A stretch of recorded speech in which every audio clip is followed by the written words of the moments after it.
welcome to this week's book club episode of Star Wars Dark Disciple by Christie Golden. If you're not familiar with this series, that's where we go through a book, a couple of chapters at a time, to really dig into the meat of the story.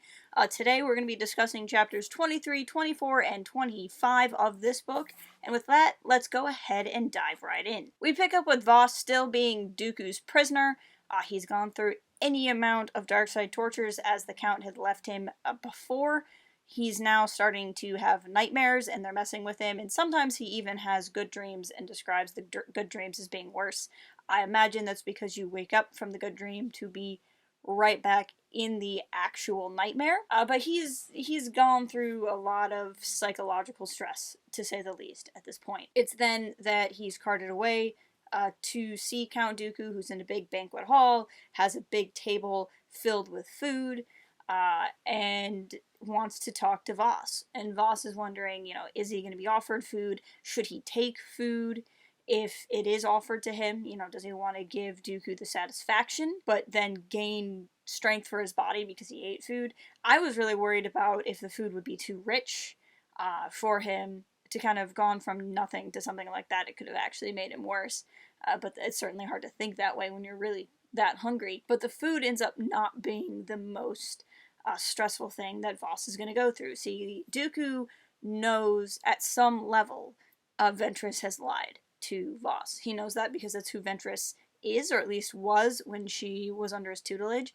And also because Voss could not know the truth, because why would he follow Ventress if he knew what happened to his master? So that's the kind of point where Dooku's trying to figure out just how much Voss knows about Ventress, and he sets up this moment of revealing the one thing that Ventress has ultimately kept from Voss. The conversation they have, there's a point where Voss calls Dooku evil, and Dooku said there's no good or evil, there's power and no power. There's just having privilege. That is such a perfect, dark sidey, evil way to look at it. If you don't want to look at yourself as really creating all of this pain in the world, you just see yourself as the have and not the have-not, and that's your role, instead of something that you could do something about. And it shows us where Dooku is. And it's kind of interesting to read that coming off of new Dooku stories, such as this one, in canon that came out many years after this book was written, and we learned how politically interested in the galaxy Dooku was. I think this still works. I kind of wonder how this conversation would have gone with certain stories in mind, having already been done. But I don't think it's different. I think this is kind of the place that Dooku would end up. That he went from this kind of ideological place of actually wanting the galaxy to be better to maybe if you're so frustrated by the evil in the galaxy, you have to find a way to come to terms with its existence. And if you come to terms with its existence, are you coming to terms with its existence within you? But getting back to what I was saying with Ventress and Voss's master Thalom, Tommy, however you want to pronounce it, Dooku reveals that Ventress is the one who killed him. Of course, Voss accuses him of lying, and Dooku says he doesn't have to. And that's when Dooku shows Voss a recording of Ventress killing his master. And it comes with this story from Dooku that I told her not to do it, but she was bloodthirsty and blah blah blah, and Voss has to wonder if that's true or not. And the thing is, this is how insidious Dooku is. That he would tell the truth, but I think he would also tell it with a lie, right? We don't really know. But Dooku could very easily say, well, I didn't want her to do it, which is, why would he not want her to kill a Jedi Master?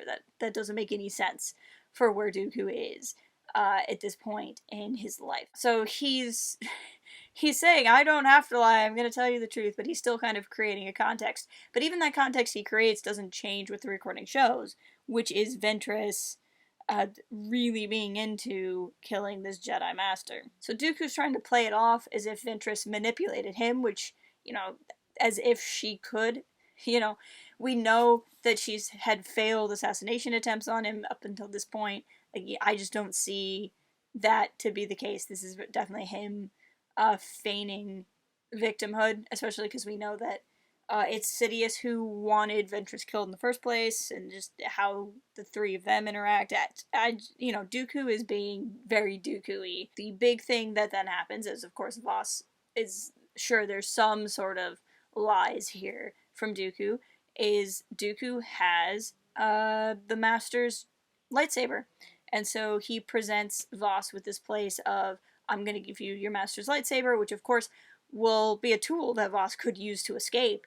But he knows that ultimately Voss will be so in need of knowing the truth, even if it's painful, that Voss will read the saber and will learn what happened to his master. And it's this act that Dooku knows will ultimately break Voss. It will be something that he cannot deny. It will be a way to know the absolute truth of what happened to his master, even if it's presented with the context things that Dooku has put around it. But Voss will know that he can't trick himself with what he's seen and what he's felt. Voss will feel his master die. Voss will feel his master die at the hands of his lover, and it's going to break him psychologically, emotionally. He'll feel it physically when he's already pretty broken physically. And it's going to be the final stroke at turning Voss against Ventress. Or at least so Dooku hopes. Then, chapter 24, we hop over to Ventress. She and the bounty hunter show up. Embo is there. Embo is my favorite bounty hunter, and so I am just really excited anytime Embo shows up in his really cool hat. They're supposed to distract the guards. They decide to distract the guards by also stealing a ship, because why not? Meanwhile, Ventress is to sneak in and steal her friend. Now, she's telling them very little. She's trying to convince them that Dooku wouldn't be there when she has every reason to believe he would be, but she doesn't have to tell these guys the truth. She's completely driven for her hate for Dooku at this point. And something else that she doesn't want to mention, of course, she's feeling love for Voss, and she doesn't know how to handle that. She doesn't know how to handle this positive emotion amongst the sea of negative thing she feels. She cuts her way into the prison and finds Voss just as he's finished reading Thulm's lightsaber, and he's a mess, and it's just the worst possible time she could have shown up to find him. And he turns on her and calls her a liar and a murderer. Chapter 24 being very short, we're on to chapter 25 already, and Ventress sees what Dooku has done in giving Voss the saber, so Ventress knows that her one lie, her big secret, is out. And that's going to be the wedge. And she knew that she needed to tell Voss this eventually, but she was afraid. The scary part of this is that Voss's eyes are the Sithly red-yellow. That he's being consumed by the dark side. That hasn't happened even when he's used the dark side, even when he used it to kill the ancient sleeper. He's now, the dark side is overpowering him and taking over, and that's something that Ventress tries to warn him about. Something she had warned him about throughout his training. As they fight, we knew that he was tired, he was weak, he hasn't had food, he could barely walk, he had to be carried to Dooku, and now he's so filled with rage that he's fighting beyond what Ventress knew him to do just on this. So he is completely changed over physically. She does eventually get through to him a little bit. He pauses to listen to her. He does ultimately want to hear from her. She says that she lied because she was afraid to lose him. She bears her soul to him like she's done to no one before, which is what the book describes. She's trying to lay it all out on the table here at hopes that if she does, she won't lose him, even though she was afraid to do such a thing. And then lose him because of it. And it almost works, but she kind of oversells it a little bit.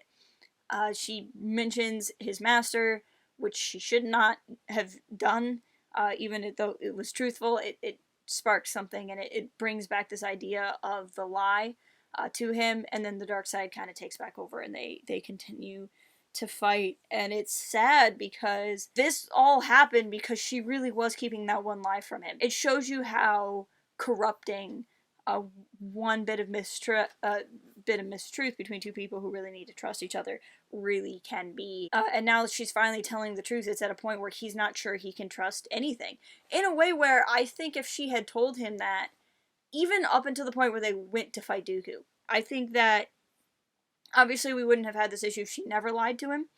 But even having lied to him, I think at any point in time with all of the different like, love confessions he's had for her, if she fessed up and said, like, look, I was afraid to lose you, and had that soul-bearing moment before Dooku got to him, I think he would have listened, personally. Once somebody else tells you that somebody has lied to you, then they lose that chance to tell the truth and set it right. And then you're kind of always questioning, you know, are they only telling me what they got caught with, or is there other things that they also haven't been caught with? Because now, as Ventress says that she wants to run off with Voss, he says that's the worst lie of all. And that's what really makes him angry, is he just doesn't believe her. He just, because of this one massive lie, everything else must be, because then it just fits with Dooku's narrative.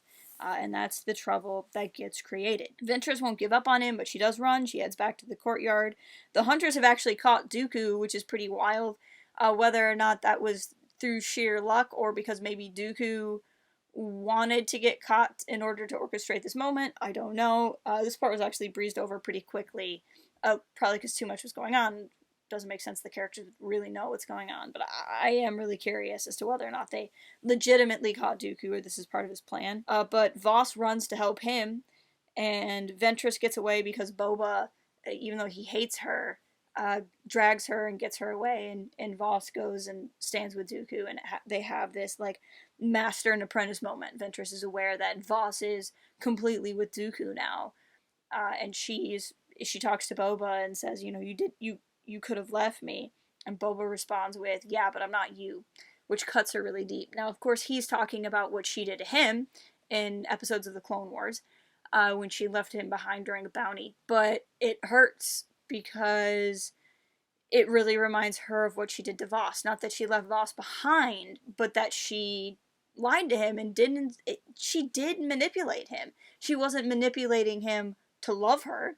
She wasn't manipulating him to do anything he didn't want to do or say he wanted to do, but she was manipulating him in a way to not lose him and to cause him to be more effective at a goal.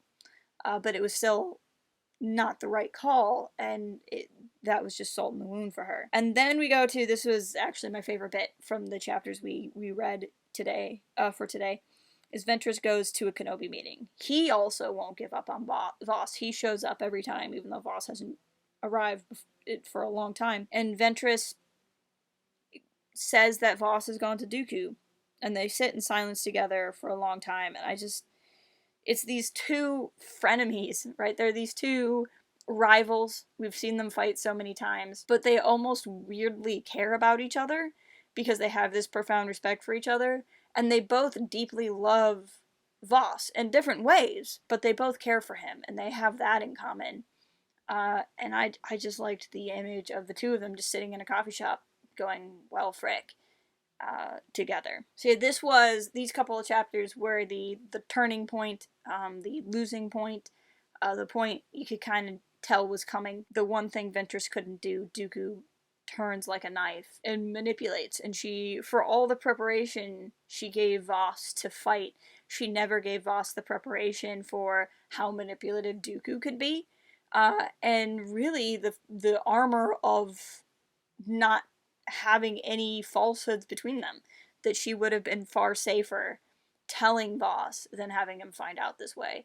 And it just continues to be a story of irony when we start where Voss was really the one that was lying to her, and he came completely clean to her.